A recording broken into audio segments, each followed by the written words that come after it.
आज का जो हमारा टॉपिक है वो है प्रॉपर्टीज़ ऑफ डिटर्मिनेंट। तो डिटर्मिनेंट के लिए ये सेकंड वीडियो है हमारी।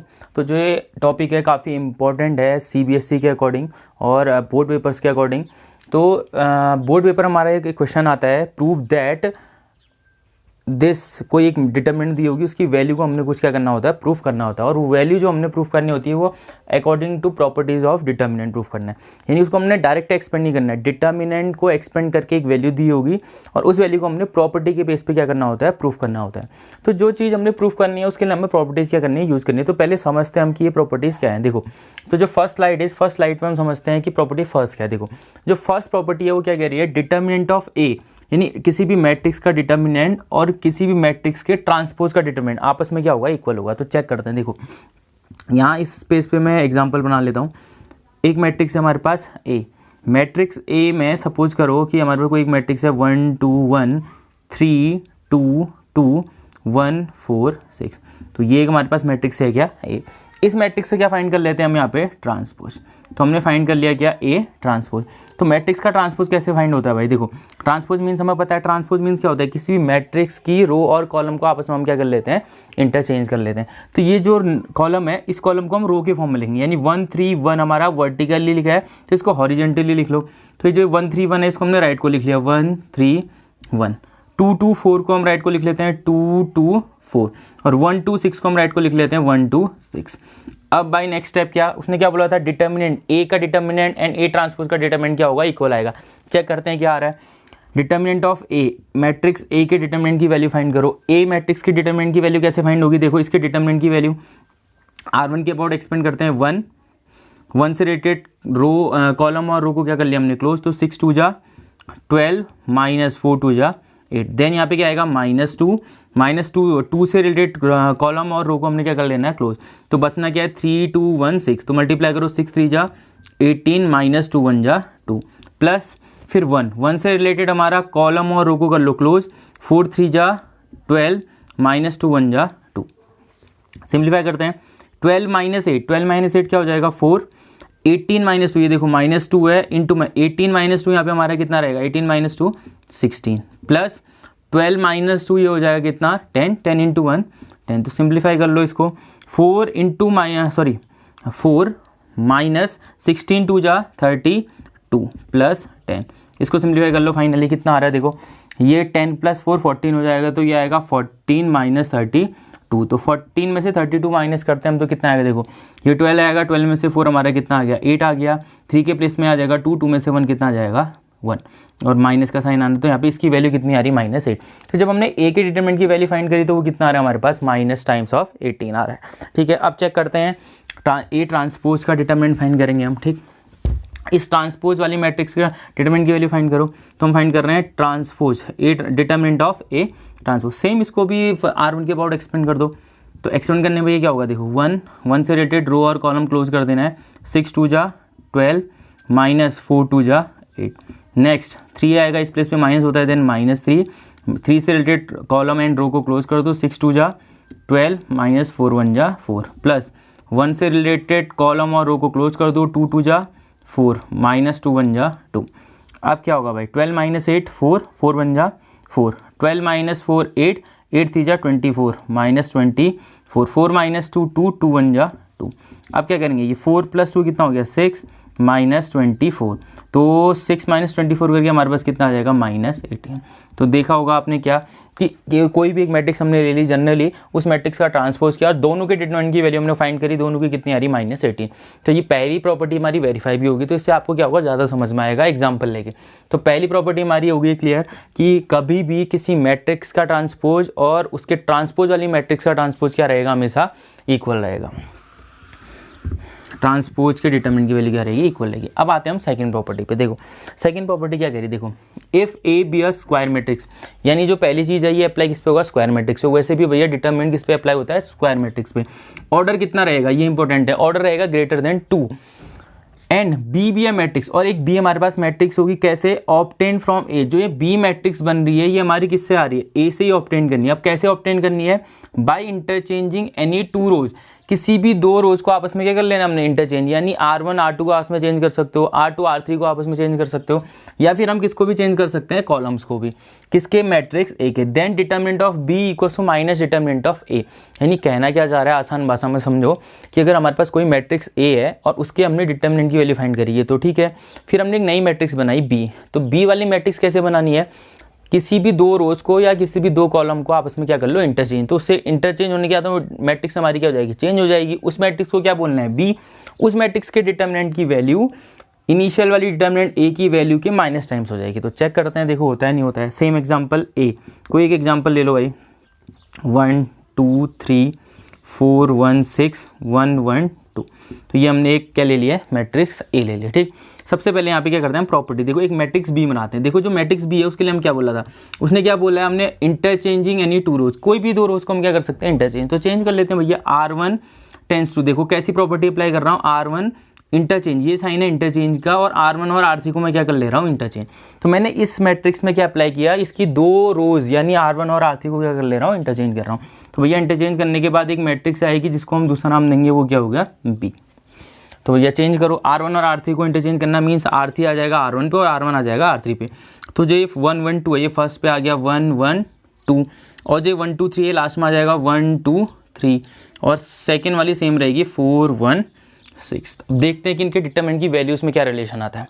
तो पहले ए के डिटर्मिनेंट की वैल्यू फाइंड करते हैं। तो डिटर्मिनेंट ऑफ ए फाइंड किया मैंने, कैसे फाइंड करते हैं, फर्स्ट ओके अबाउट आ जाओ 1, इससे रिलेटेड क्लोज कर लिया, 2 1 जा 2 माइनस 6 1 जा 6, देन 2 से रिलेटेड ये क्या आ जाएगा, -2, ये दोनों क्लोज हो गए तो 4 2 जा 8 माइनस 6 1 जा 6, देन 3, और 3 से रिलेटेड क्या किया, 3 वाली रो और कॉलम को क्लोज कर दिया, 4 1 जा 4 -1। तो यहाँ पे क्या आ जाएगा, 2 माइनस 6 -4, 8 माइनस 6 कितना आएगा, 8 माइनस 6 हमारे यहाँ पे कितना हो जाएगा, 2, 8 माइनस 6 2, 2 इंटू -2 -4, 4 -1 3, 3 3 जा +9। तो ये कितना आएगा भैया, ये -8 + 9। तो यहाँ पे डिटर्मिनेंट की वैल्यू क्या आ रही है, 1 आ रही है।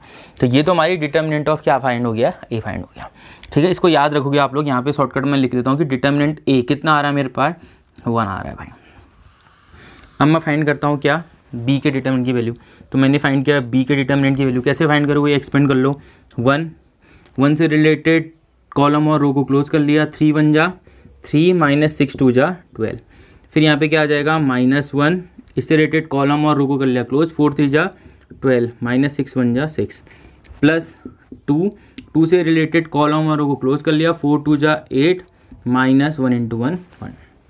अब क्या आएगा भाई, 3 - 12, देखो 3 - 12 क्या हो जाएगा, 3 - 12 हमारा कितना हो जाएगा, 9, वो भी माइनस में। तो ये तो आ गया हमारा -9। 12 - 6 कितना हो गया भैया, 12 - 6 हमारा हो जाएगा 6, 6 इंटू -1 -6, ठीक है। देन 8 - 1 7, 7 2 जा प्लस का 14। अब देखो -9 - 6 -15, और साथ में प्लस का क्या हो गया 14। तो -15 + 14 कितना हो जाएगा, -1। तो क्या रिलेशन आ रहा है, देखो ये जो 1 था, ये 1 किसकी वैल्यू आ रही है, डिटर्मिनेंट ऑफ ए की। माइनस को बाहर रखो, 1 को मैं क्या लिख सकता हूँ, डिटर्मिनेंट ऑफ ए। तो क्या आया भैया यहाँ से, देखो बी के डिटर्मिनेंट की value minus times of determinant A आ रही है। यानी प्रूफ हुआ, क्या प्रूफ हुआ या क्या वेरीफाई हुआ कि जब भी हम किसी मैट्रिक्स की दो रोज या दो कॉलम्स को आपस में इंटरचेंज करेंगे और जो बनने वाली नई मैट्रिक्स आएगी उसके रिजल्ट में क्या डिफरेंस आएगा, उसका रिजल्ट माइनस टाइम्स हो जाएगा, ठीक है। आते हैं थर्ड प्रॉपर्टी पे। थर्ड प्रॉपर्टी क्या कह रही है, इफ एनी टू रोज और कॉलम्स, यानी किसी भी मैट्रिक्स की अगर दो रोज या कॉलम्स क्या होती है हमारी, आइडेंटिकल होती हैं, identical means same, then its determinant is 0। तो उसके डिटर्मिनेंट की वैल्यू क्या आएगी भाई, 0 आएगी। तो कोई भी एक मैट्रिक्स है या डिटर्मिनेंट है जिसकी दो रोज या कॉलम हमें सेम मिल रही हैं, तो उसके डिटर्मिनेंट की वैल्यू ऑलवेज क्या आएगी, 0 आएगी। तो वेरीफाई करते हैं, कोई भी एक एग्जांपल ले लो, एक मैट्रिक्स ए ले लेते हैं हम, 1 1 6 3 1 2, इसको भी 1 1 क्या बना लो 6। तो जो R1 है और R3 आपको सेम दिख रहा होगा, यहाँ पे डिटर्मिनेंट की वैल्यू 0 आनी चाहिए। क्या करते हैं, ए के डिटर्मिनेंट की वैल्यू फाइंड करते हैं, R1 के अबाउट एक्सपेंड करो। तो R1 के बाहर क्या है, देखो सबसे फर्स्ट एलिमेंट आया 1, 1 से रिलेटेड कॉलम और रो क्लोज कर लिया, 6 1 जा 6 -2 1 जा 2, ये एक्सपेंड करना आता है तो इसको सीधे सीधे कर लेंगे हम, -1, तो रो और कॉलम हमने क्लोज कर लिया, तो 6 3 जा 18 -2 1 जा 2।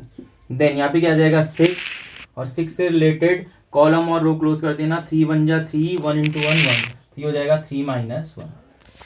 सॉल्व करो भाई, 6 माइनस 2 कितना हो जाएगा 4, 4 बन जा 4, 18 माइनस 2 कितना हो जाएगा 18 माइनस 2 हो जाएगा 16, 16 इंटू -1 -16, 3 बन जाए कितना हो गया 3 माइनस 1 कितना हो गया 2, 2 6 जा 12, ये प्लस का 12, 12 प्लस 4 16 और ये -16, दोनों कैंसिल हो गए, कितना आ गया भाई 0 आ गया। तो यहाँ पे इसके डिटरमिनेंट की वैल्यू कितनी आ रही है 0 आ रही है। तो वेरीफाई हो गया कि अगर हमारी दो रोज या कोई भी दो कॉलम आपस में क्या होती हैं आइडेंटिकल होते हैं तो उसके डिटरमिनेंट की वैल्यू क्या आएगी हमेशा 0। अब आते हैं फोर्थ प्रॉपर्टी पे। फोर्थ प्रॉपर्टी क्या है देखो, if A be a square matrix and let B be a matrix obtained from A by multiplying each element of a row और column by any scalar K, then determinant of B equals to K times of determinant ए।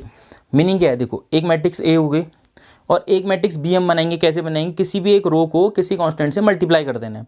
तो उसके बाद होगा क्या, जो ए और B matrix है, देखो बी कैसे बनी है, रिपीट कर रहा हूँ, बी कैसे बनी है, मैट्रिक्स ए की किसी रो या कॉलम को मल्टीप्लाई करके किसी भी कांस्टेंट से, कांस्टेंट बस 0 नहीं होना चाहिए। तो उसके बाद जो नई मैट्रिक्स बी बन रही है उस मैट्रिक्स बी की वैल्यू के टाइम्स क्या हो जाएगी, इंक्रीज हो जाएगी। देखते हैं कैसे। ये मैट्रिक्स हमारे पास क्या है ए, एक मैट्रिक्स हमने बना ली 1 2 1 2 1 4 3 2 2, तो एक ये मैट्रिक्स हमारे पास। अब क्या करना है भैया, हमने इस मैट्रिक्स के सबसे पहले तो एक नई मैट्रिक्स बनाओ बी। बी मैट्रिक्स कैसे बनेगी बोला था हमने, इस मैट्रिक्स के किसी भी एक रो को या कॉलम को हम किसी कांस्टेंट नंबर से मल्टीप्लाई कर देते हैं। कैसे, चलो इसके फर्स्ट रो को 2 से मल्टीप्लाई करते हैं, तो 2 1 जा 2, 2 2 जा 4, 2 1 जा 2, तो ये 2 1 4 सेम रहेगा, ये 3 2 2।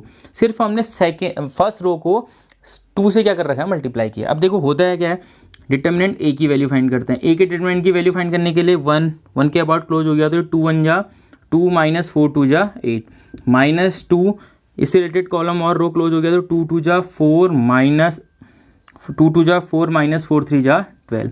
नेक्स्ट 1 के ब्रैकेट में क्या हो जाएगा, ये दोनों क्लोज, 2 2 जा 4 माइनस 3, सिंप्लीफाई कर लो, 2 minus 8 minus 6, 4 minus 12 minus 8 minus minus plus 8 2 जा 16, 4 माइनस 3 1, तो ये कितना हो जाएगा भैया 16 माइनस 6 10, 10 प्लस 1 11। अब देखते हैं बी के डिटरमिनेंट की वैल्यू क्या आती है। तो मैंने डिटरमिनेंट ऑफ क्या फाइंड कर लिया, बी।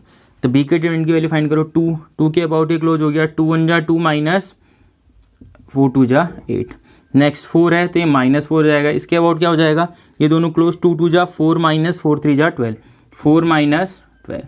लास्ट जो आता है वो क्या आएगा, 2 के ब्रैकेट में क्या आएगा यहाँ से, 2 2 जा 4 माइनस 3, तो इसको सिंप्लीफाई कर लो, 2 इंटू, चलो डायरेक्ट करते हैं, 2 minus 8 minus 6, 2 minus 8 minus 6 minus 6 2 जा minus 12, 4 minus 12 minus 8 minus minus plus 8 4 जा 32, और 4 माइनस 3 1 इंटू 2 हो जाएगा भैया, ये माइनस 12 प्लस 2 कितना हो गया, ये हो गया -10 प्लस 32 ये हो जाएगा 22।